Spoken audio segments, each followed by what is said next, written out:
Kazanla damgandın, yüzünde hal köründü. İki külgün misali, gonçan hal köründü. İki külgün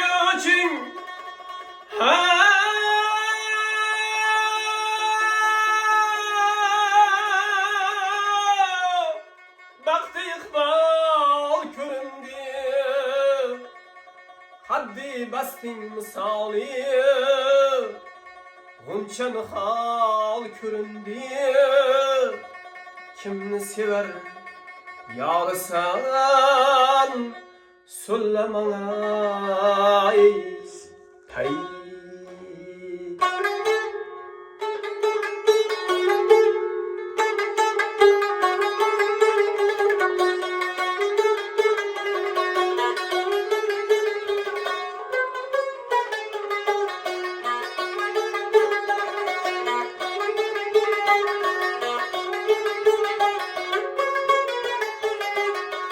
Kay çemen emberi, kaysı mekan serveri, Firuze yaktın seni kaysı kâlı gevheri.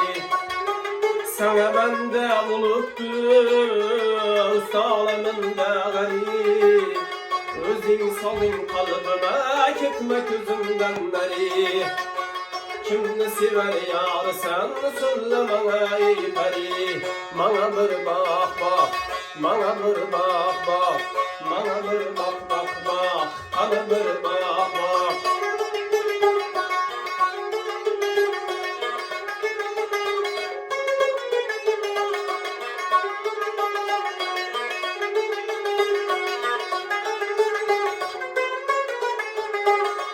Könlüm buldu bir kara, seni kör bir melek.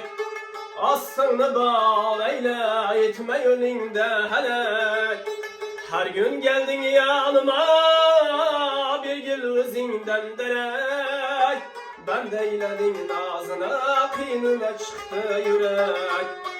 Kimni sever yar sen söyle bana ey peri. Bana bir bak bak, bana bir bak bak, bana bir bak bak bak, bana bir bak bak.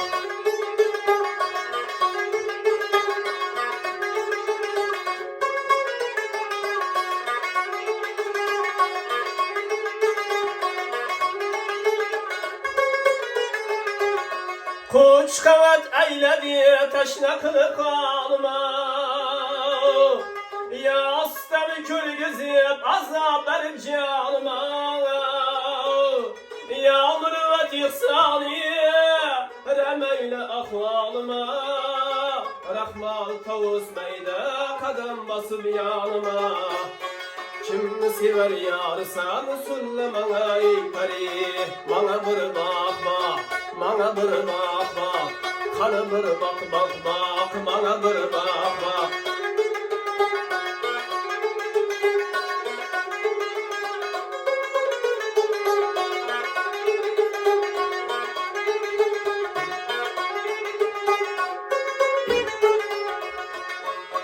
Belen tağlar başımda,